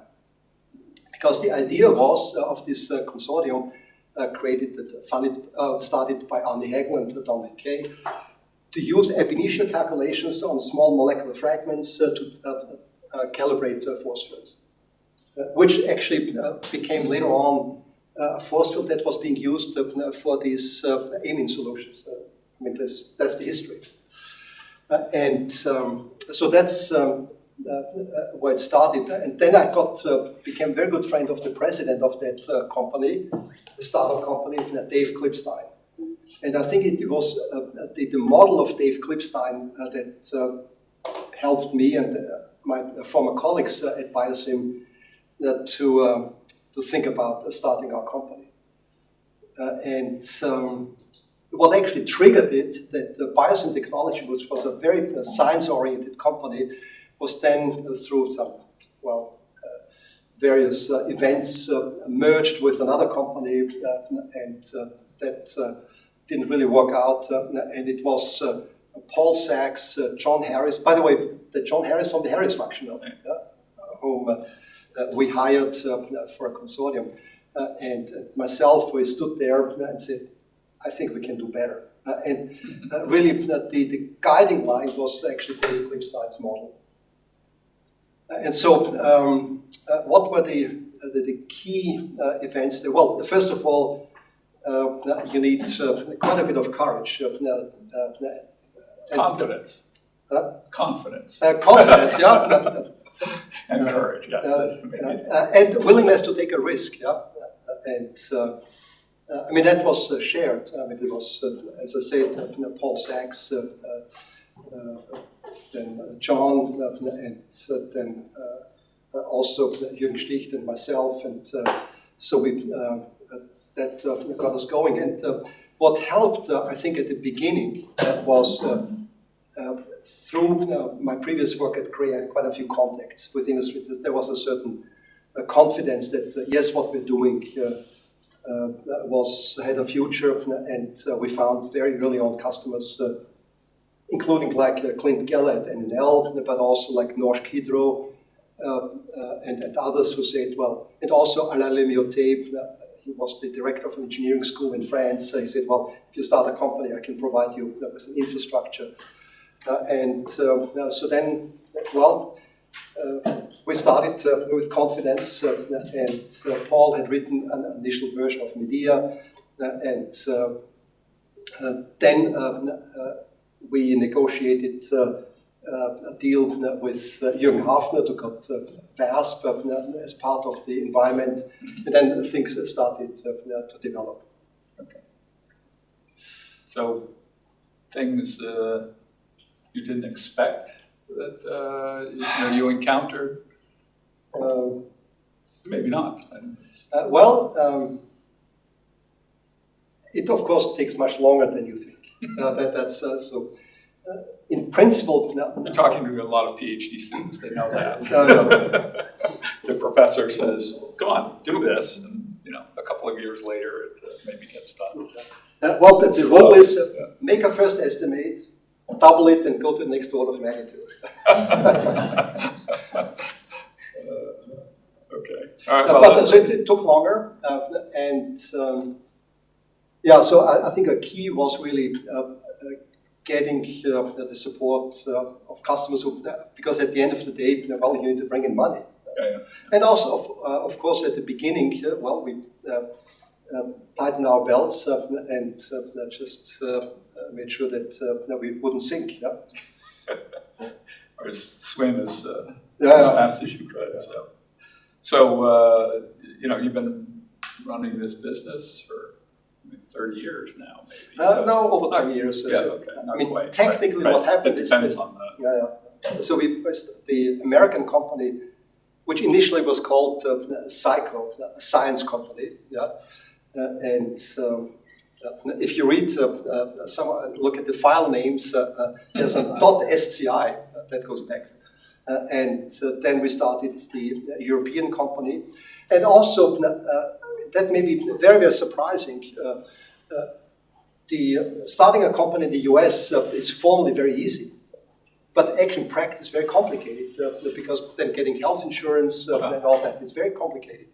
Whereas when we started the French company in Le Mans, and it always surprises people, it was actually quite easy and very well structured. We are guided by the Chamber of Commerce of Le Mans, and they guided us. So what you need is a good lawyer who knows how to set up the statutes and guides you through the legal procedures and the formalities. And then a good accountant who helps you with setting up the financial environment and so forth.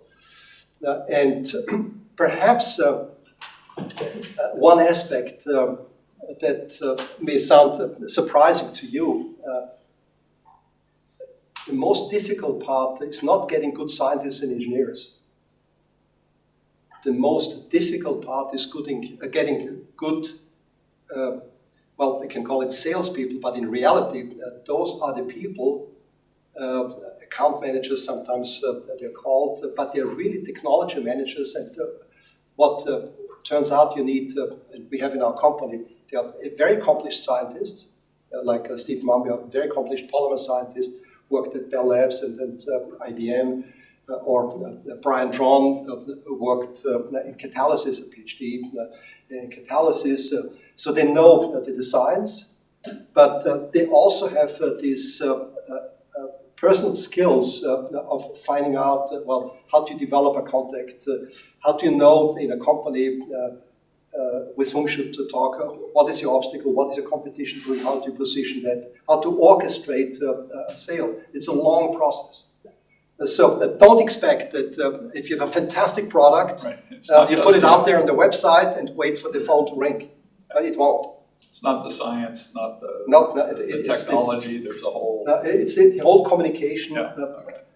Now it's called marketing, but really it is understanding what is the market need, developing these contacts, building these relationships.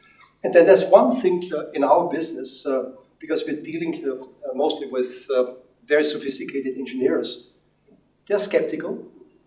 It takes a long time to convince them.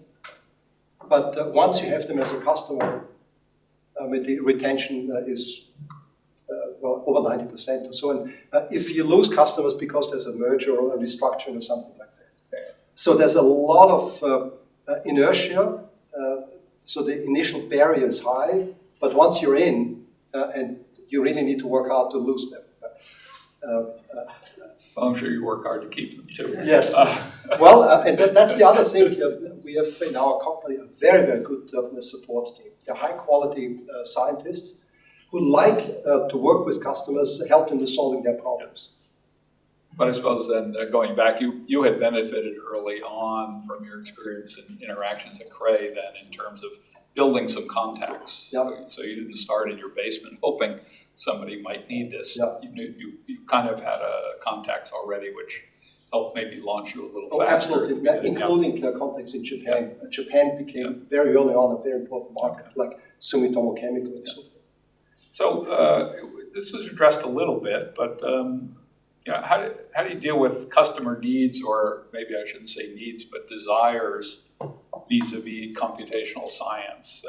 Often the companies want the results. Mm-hmm. We discussed, or you, in response to answers, you talked about, there's insight and mechanisms and not necessarily specific numbers. But sometimes they want you to give them the answer. They want to solve, the problem. And the reality is computations, we know, have limitations, right? DFT even, right? Much less force fields, much less time and length scales. So how does one manage sort of that, the expectations and with respect to the deliverables? Of course, if you give them something they really didn't understand is really important, then I think you're in good shape. But you have to get over that barrier, maybe. So how do you manage that? I would say that two types of customers. Customers who buy the software who have already the in-house knowledge to know exactly what they want to do, and they look at the functionality, and so then the support is more, yes, you can really do what you imagine. And so they can be called, or this function, translator, meaning you want an interface between the end user, that's often a product engineer, or it's not even it could be an engineer responsible for something goes wrong and they need it to be fixed. And so they go internally to the R&D department. If it's an easy problem, the R&D department in-house solves it. If it's a hard problem, they come to us. And then it's really a lot of communication and a lot of listening. And I think, who was that actually?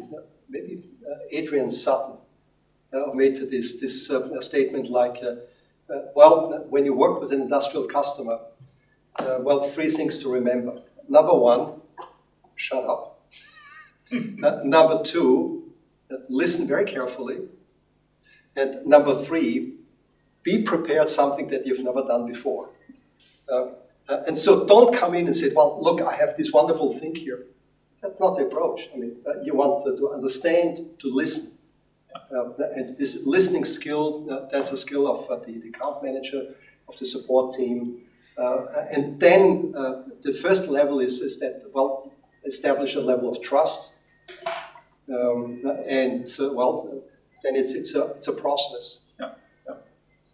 And the listening, and then enables you to think, what is the problem, right? What underneath the things that they're telling you? Yeah. What are the science problems that we could apply computational methods to try to solve? Maybe your salesmen or marketing people deal with this, but there are problems we can't solve. Mm-hmm. So are you guys not happy, but willing to have companies and say, well, we can't really help you solve your problem?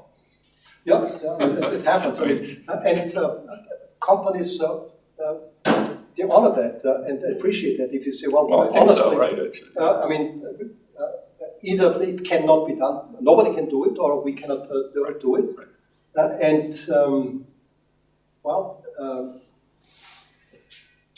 It occasionally even happens that you say, no, but we cannot do that, but company X maybe have it. Yeah.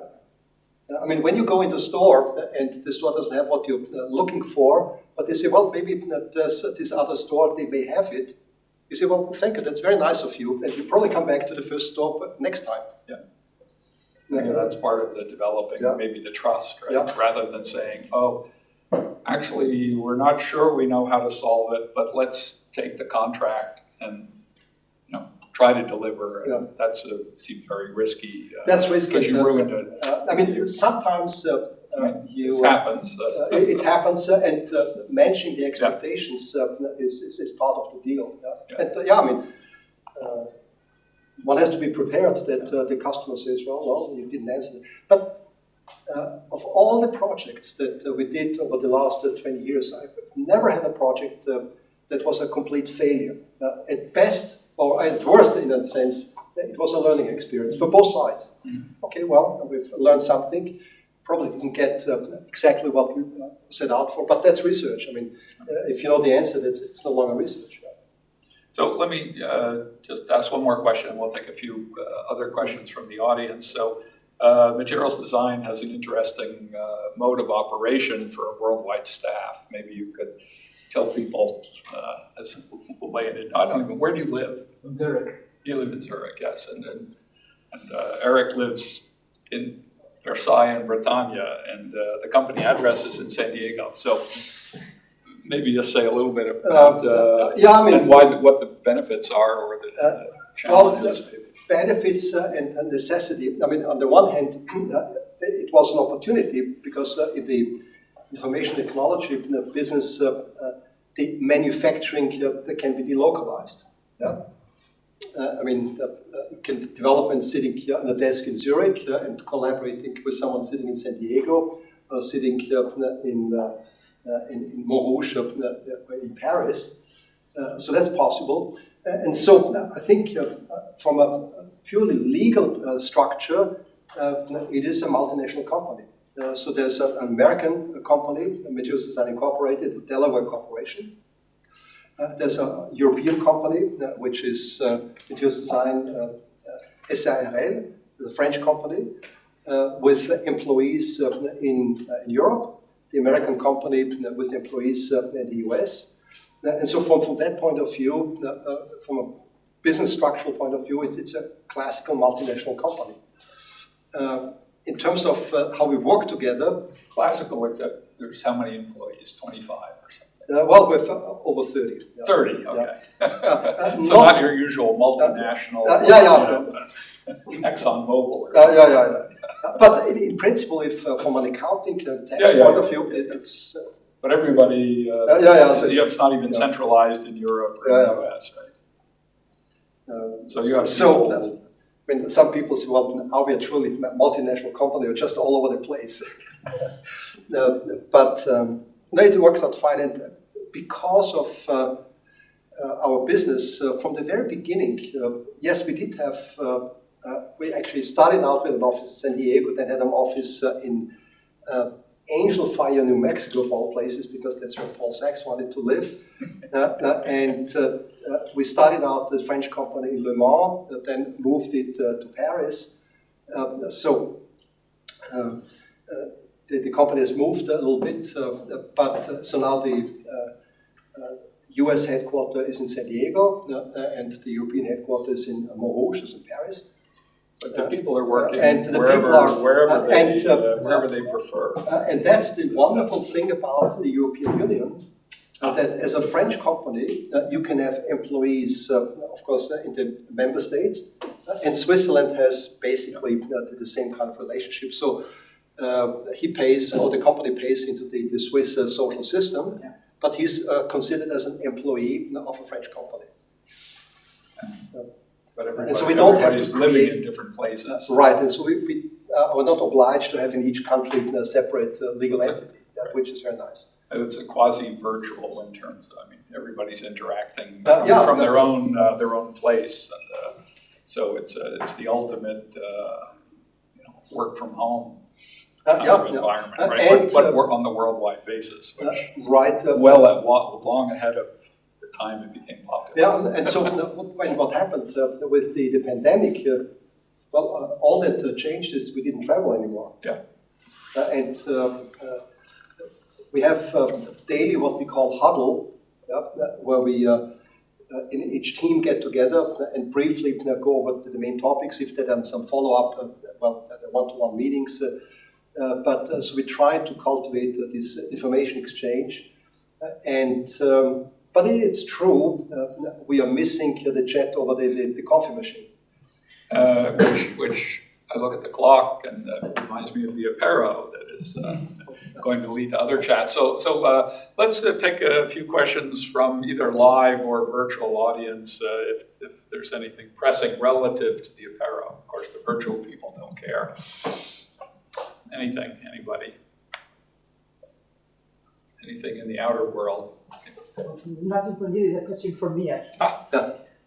You're in the audience. I am in the audience, not in the outer world. Or at least I don't think so. The background from this question is because us, CCAM, but many of us here in this room are now solicited, for example, by funding institutions in the European Union to really think about not only technology transfer of what we do, but also getting in relationship of trust with industry and so on and so forth. And so, this is a new challenge also from an academic point of view. And you said before something that I thought was very interesting, which is a company likes to deal with a company. So Do you see other models of interactions that could be somewhat transferable, or do you see, for example, a company like yours as a natural in between the world of industry and the world of academia? I think there's a role for everybody, and in an ideal world, everybody should do what they do best.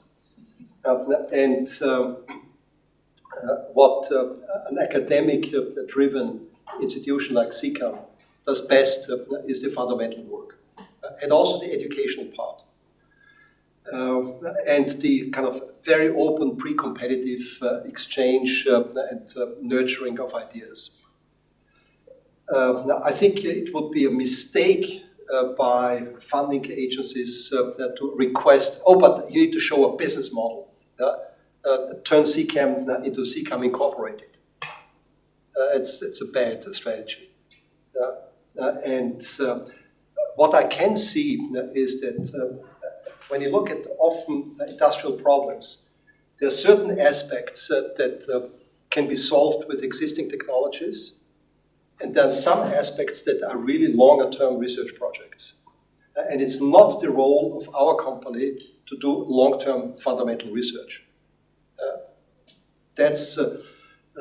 Well, we have this relationship with the VASP group, work with the group at the Sandia, the LAMPS group, work with the University of Paris on the Gibbs project.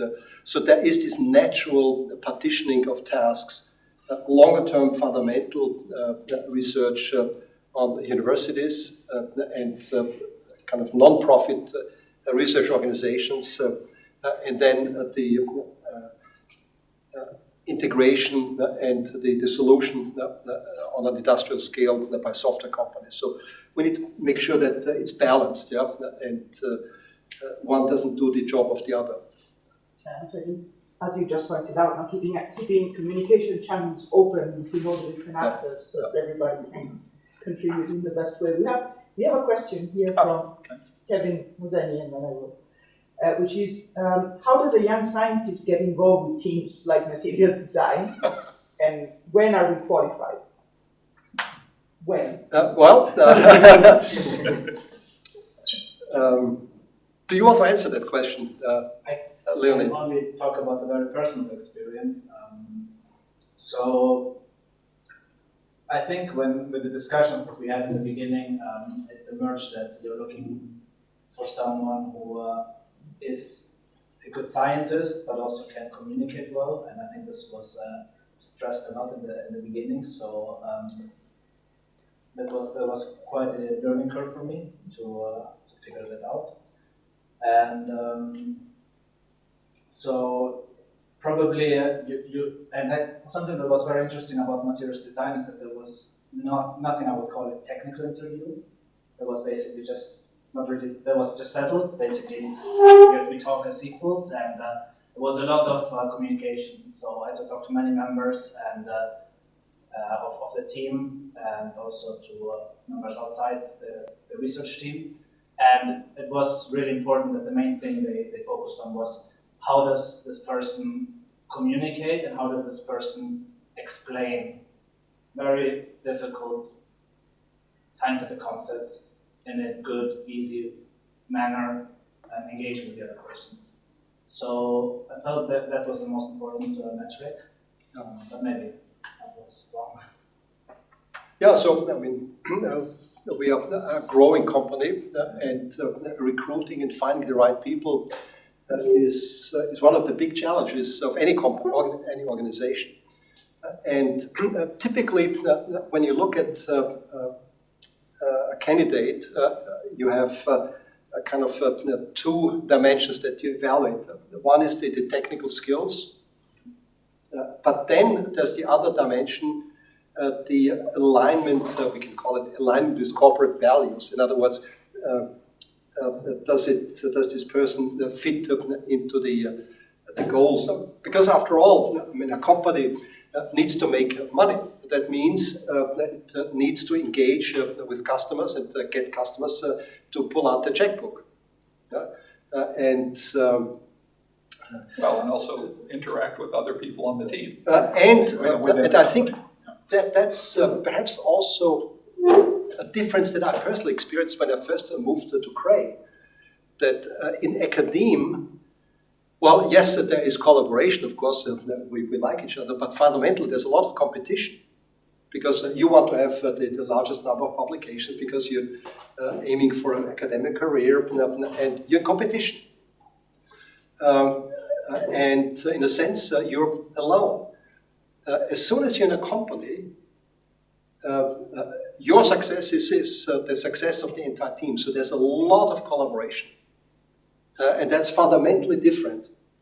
So this attitude of it's our company. And also, in our case, the owners of the company, of the shares, are the employees.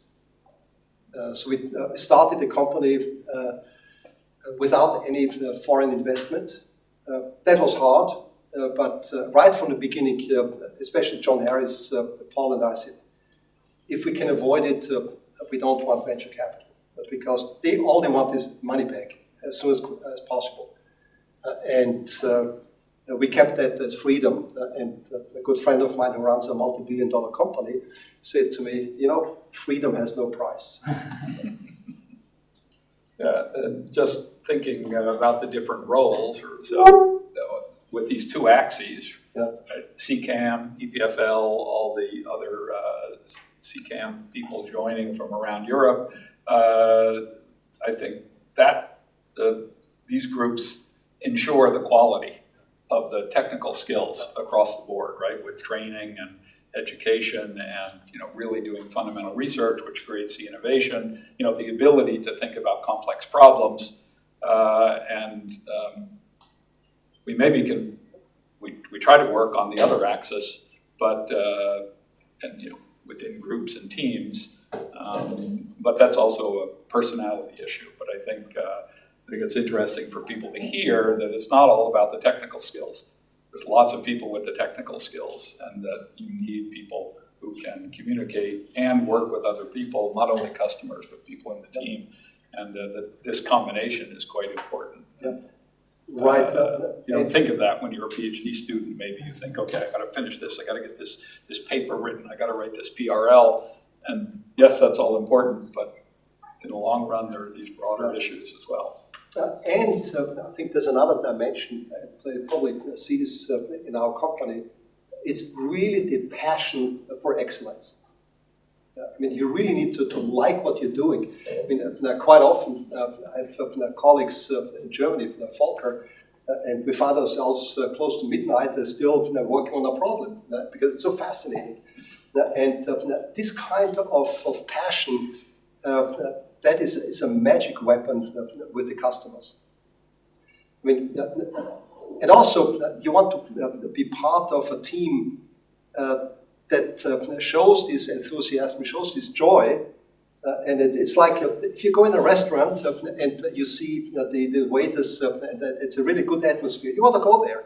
You want to be part of that. But if you see that they're arguing between each other among themselves, this cannot be good. I'm out of here. Exactly the same applies to companies.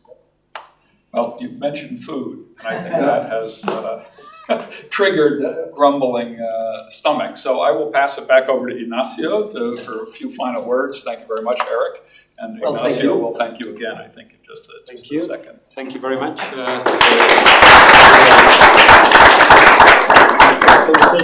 This has given a complementary view on what is modeling and research in this context of industry. So thank you for attending. Thank you for being here.